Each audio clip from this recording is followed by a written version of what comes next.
Hey, what's going on, guys? Justin Williams back at you with another episode from Flintknapping 101 on our tips and tricks. And today I'm going to be showing you probably one of my favorite videos, which is all the stones, several of them that I've made. All these over here are ones that I've made, and then I've got the legendary DC Waldorf's stones over here. So be sure to stick with me.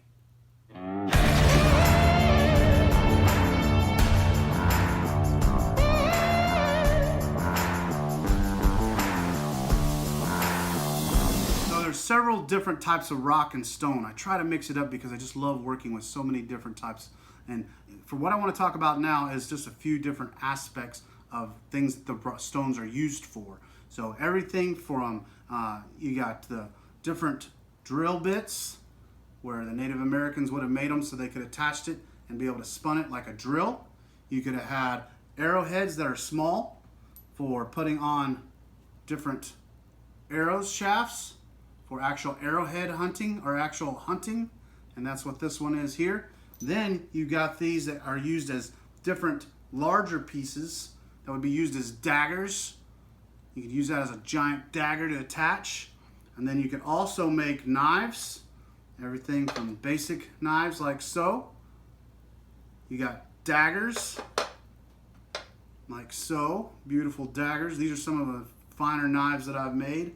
Unfortunately, a lot of the really nice ones I've already gotten rid of, but also you get into big daggers like so. Then there was stones that they would actually make into scrapers and also make into shovels, actually digging into the ground. Were several of them. And then atlatl darts, if you're familiar with atlatls, a lot of times stones like these would be used for atlatls.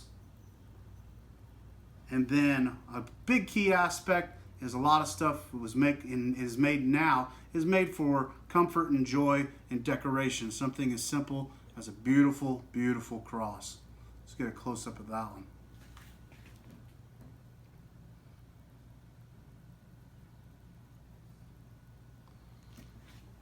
I also have fish hooks over here that you can make fish hooks out of. And then here's a little one that I put a little fish hook in because it has a hole in it, just to be a reminder and to have fun with it. And this one here is one of the largest bifaces that I've ever made so far. It is huge, but it also got tons of character and potential of different things that I can make out of.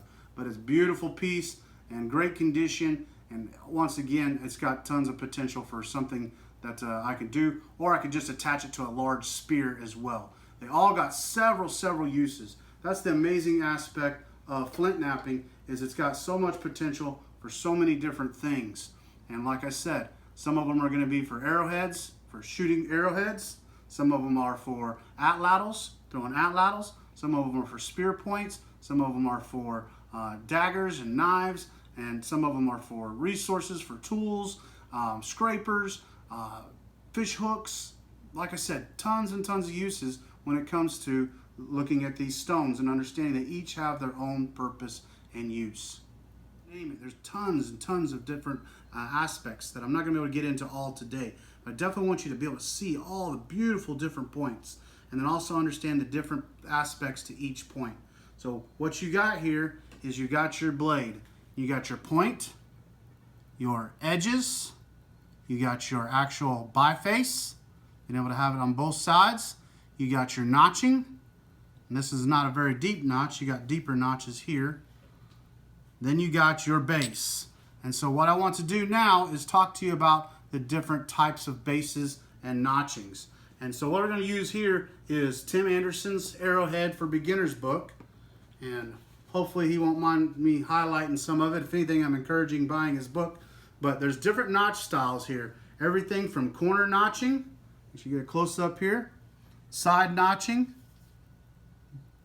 basal notching, tri-notching, and dual notching. And that's what a lot of different types we have here. We have the basal bottom notching arrowhead. We've got the side notched one. And then we've got the corner notch one. Then also things to keep in mind is not only notching styles, the lateral edges, everything from the edges, making sure they're straight, convex, concave, and then there's reserved there on the end. And then you got your different base styles. This has to do with the bottom. The bottom of your arrowhead is either straight, convex, concave, or once again, this last one is called a fishtail. So you can't beat it either. So there's different aspects to understanding each of those. Then you got stem styles, which are straight, expanding, contracting, pointed, or rounded. And so we'll look at a few different aspects of those so that you can see them physically. The first part I want us to look at is the base style being straight, convex, or concave. And so on a lot of these, it's going to be hard to tell because of the different aspects. But a nice flat base is going to be your flat. And then you got your concave because it's inward. And convex would be rounded outward. Here's a convex right there. See how it's rounded? Outward. So there's hundreds of different types of stone out there. That's where things like this are great, because you can take posters like this or books and begin to open them up and find out all the different details. Everything from, once again, you got Clovis points, you got Dalton points, you got just several different points that are up here. Scotts Bluffs, Holland, and Pike County.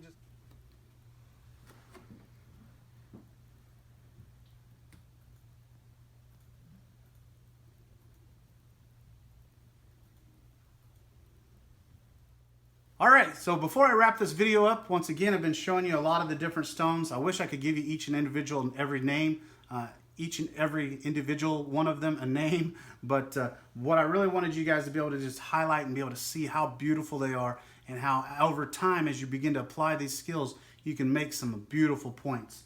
Now, once again, the other two showcases, if you would scan those real quick, you'll see that they are great, beautiful points in each of those.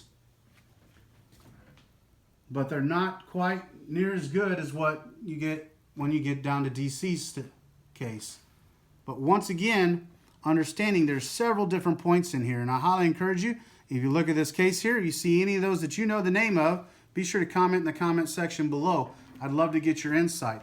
But basically what you have is your Clovis points, and just amazing how beautiful they are, but insane how thin it is.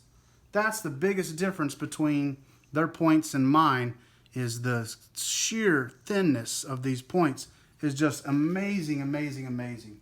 You got several different points, everything from Clovis's to these different aspects like so. Beautiful points. Gorgeous. And then once again, one of my favorites is Afton's. I love Afton points. Insane, insane, insane how beautiful and thin they are. And you also have crosses. Beautiful cross that DC made specifically for me. Then you have fish hooks, like so. And then you got various other beautiful, beautiful points. Amazing, amazing points. There's also some Cahokia points. Come take a look at those nice and close. Some Cahokias. They're beautiful. A lot of people like to make the Cahokias. And then just various other stone points. So guys, thanks for checking out this latest video. Once again, I probably didn't get into a lot of detail as far as education. I just wanted to highlight some of the amazing time and stones that I've been able to produce over the last several years. And then be able to highlight some of the ones from the legend DC Waldorf, how exciting and cool that is as well. Well guys, you can also get online if you check out Facebook. I have a page over there called Flint Life, and this is my Flint Life stones, some that I've made. And once again, with that Flint Life page, that's where I got a Facebook page where you can begin to check in and see some of the arrowheads if that's something you're specifically interested in. But also got a lot of stuff I post on Instagram as well. So Instagram/Axis Off Grid. Thanks for checking out these videos. And once again, this is part 5 of our Flintknapping 101 tips and tricks. Part 6 is where we're actually going to kick off some technique. And that's where you guys need to make sure you stay tuned and get on board and check it out. And thanks again for all your support. So be sure to share and subscribe.